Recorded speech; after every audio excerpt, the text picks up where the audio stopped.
My fellow Americans, 4 years ago, we launched a great national effort to rebuild our country, to renew its spirit, and to restore the allegiance of this government to its citizens. In short, we embarked on a mission to make America great again for all Americans. As I conclude my term as the 45th President of the United States, I stand before you truly proud of what we have achieved together. We did what we came here to do, and so much more. This week, we inaugurate a new administration and pray for its success in keeping America safe and prosperous. We extend our best wishes, and we also want them to have luck, a very important word. I'd like to begin by thanking just a few of the amazing people who made our remarkable journey possible. First, let me express my overwhelming gratitude for the love and support of our spectacular First Lady, Melania. Let me also share my deepest appreciation to my daughter Ivanka, my son-in-law Jared, and to Barron, Don, Eric, Tiffany, and Lara. You fill my world with light and with joy. I also want to thank Vice President Mike Pence, his wonderful wife Karen, and the entire Pence family. Thank you as well to my Chief of Staff, Mark Meadows, the dedicated members of the White House staff, and the Cabinet, and all of the incredible people across our administration who poured out their heart and soul to fight for America. I also want to take a moment to thank a truly exceptional group of people, the United States Secret Service. My family and I will forever be in your debt. My profound gratitude as well to everyone in the White House Military Office, the teams of Marine One and Air Force One, every member of the armed forces, and state and local law enforcement all across our country. Most of all, I want to thank the American people. To serve as your president has been an honor beyond description. Thank you for this extraordinary privilege, and that's what it is, a great privilege and a great honor. We must never forget that while Americans will always have our disagreements, we are a nation of incredible, decent, faithful, and peace-loving citizens who all want our country to thrive and flourish and be very, very successful and good. We are a truly magnificent nation. All Americans were horrified by the assault on our Capitol. Political violence is an attack on everything we cherish as Americans. It can never be tolerated. Now more than ever, we must unify around our shared values and rise above the partisan rancor and forge our common destiny. 4 years ago, I came to Washington as the only true outsider ever to win the presidency. I had not spent my career as a politician, but as a builder looking at open skylines and imagining infinite possibilities. I ran for president because I knew there were towering new summits for America just waiting to be scaled. I knew the potential for our nation was boundless as long as we put America first. So I left behind my former life and stepped into a very difficult arena, but an arena nevertheless with all sorts of potential if properly done. America had given me so much, and I wanted to give something back. Together with millions of hardworking patriots across this land, we built the greatest political movement in the history of our country. We also built the greatest economy in the history of the world. It was about America first because we all wanted to make America great again. We restored the principle that a nation exists to serve its citizens. Our agenda was not about right or left. It wasn't about Republican or Democrat, but about the good of a nation, and that means the whole nation. With the support and prayers of the American people, we achieved more than anyone thought possible. Nobody thought we could even come close. We passed the largest package of tax cuts and reforms in American history. We slashed more job-killing regulations than any administration had ever done before. We fixed our broken trade deals, withdrew from the horrible Trans-Pacific Partnership and the impossible Paris Climate Accord, renegotiated the one-sided South Korea deal, and we replaced NAFTA with the groundbreaking USMCA. That's Mexico and Canada, a deal that's worked out very, very well. Also, and very importantly, we imposed historic and monumental tariffs on China, made a great new deal with China. But before the ink was even dry, we and the whole world got hit with the China virus. Our trade relationship was rapidly changing. Billions and billions of dollars were pouring into the U.S., but the virus forced us to go in a different direction. The whole world suffered, but America outperformed other countries economically because of our incredible economy and the economy that we built. Without the foundations and footings, it wouldn't have worked out this way. We wouldn't have some of the best numbers we've ever had. We also unlocked our energy resources and became the world's #1 producer of oil and natural gas, by far. Powered by these policies, we built the greatest economy in the history of the world. We reignited America's job creation and achieved record low unemployment for African Americans, Hispanic Americans, Asian Americans, women, almost everyone. Income soared, wages boomed, the American dream was restored, and millions were lifted from poverty in just a few short years. It was a miracle. Stock market set one record after another, with 148 stock market highs during this short period of time, and boosted the retirements and pensions of hardworking citizens all across our nation. 401ks are at a level they've never been at before. We've never seen numbers like we've seen, and that's before the pandemic and after the pandemic. We rebuilt the American manufacturing base, opened up thousands of new factories, and brought back the beautiful phrase, "Made in the USA." To make life better for working families, we doubled the child tax credit and signed the largest ever expansion of funding for child care and development. We joined with the private sector to secure commitments to train more than 16 million American workers for the jobs of tomorrow. When our nation was hit with the terrible pandemic, we produced not one, but 2 vaccines with record-breaking speed, and more will quickly follow. They said it couldn't be done, but we did it. They called it a medical miracle, and that's what they're calling it right now, a medical miracle. Another administration would have taken 3, 4, 5, maybe even up to 10 years to develop a vaccine.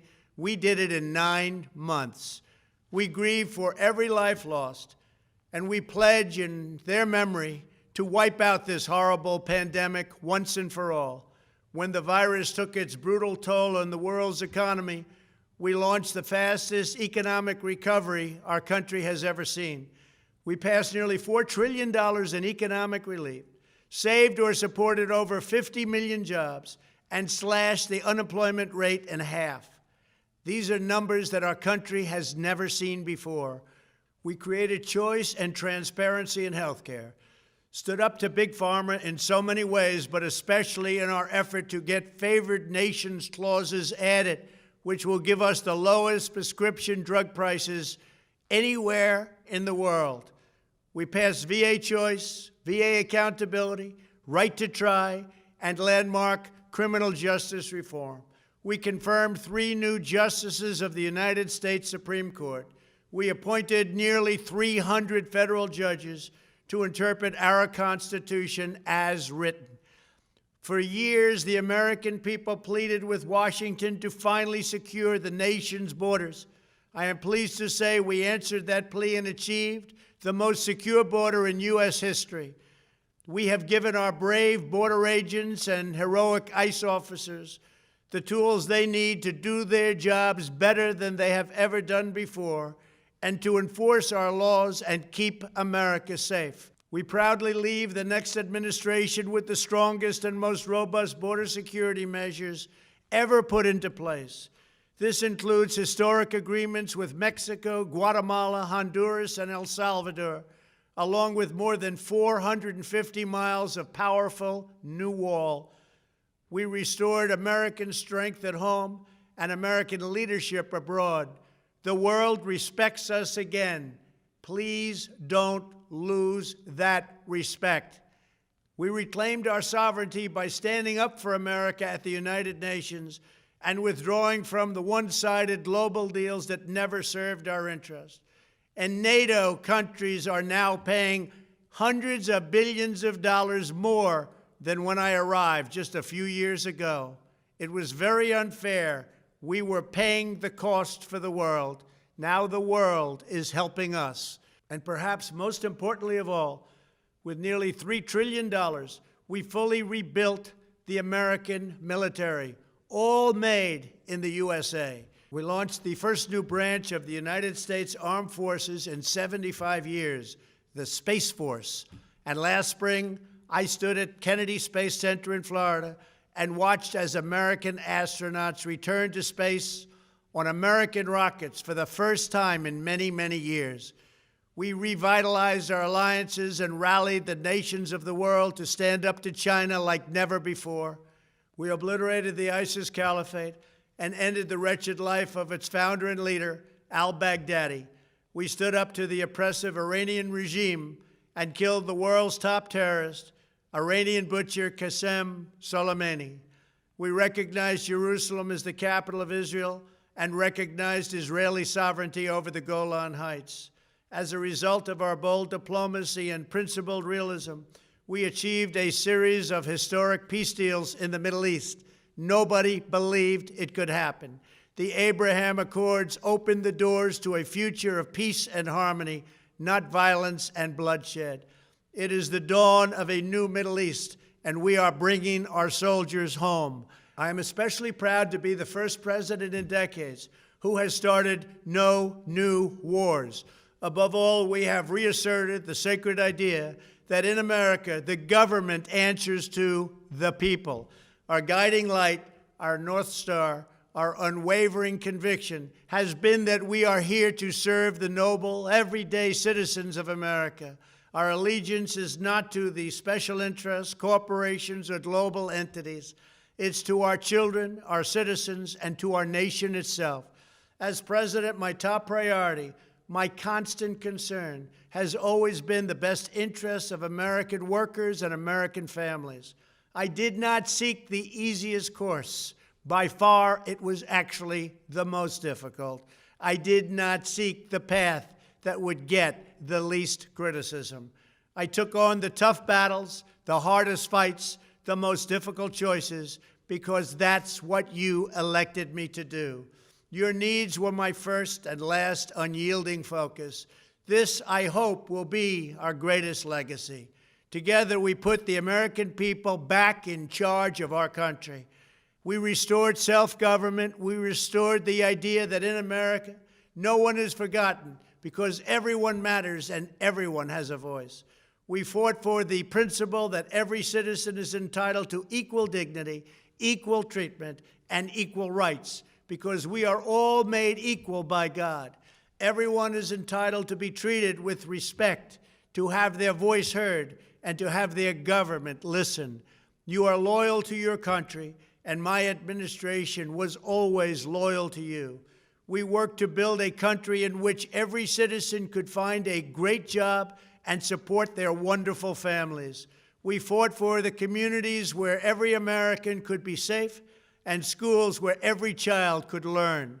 We promoted a culture where our laws would be upheld, our heroes honored, our history preserved, and law-abiding citizens are never taken for granted. Americans should take tremendous satisfaction in all that we have achieved together. It's incredible. Now, as I leave the White House, I have been reflecting on the dangers that threaten the priceless inheritance we all share. As the world's most powerful nation, America faces constant threats and challenges from abroad. But the greatest danger we face is a loss of confidence in ourselves, a loss of confidence in our national greatness. A nation is only as strong as its spirit. We are only as dynamic as our pride.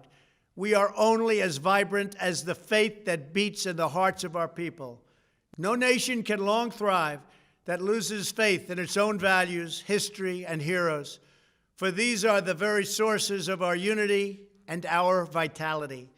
What has always allowed America to prevail and triumph over the great challenges of the past has been an unyielding and unashamed conviction in the nobility of our country and its unique purpose in history.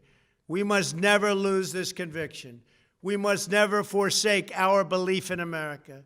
The key to national greatness lies in sustaining and instilling our shared national identity.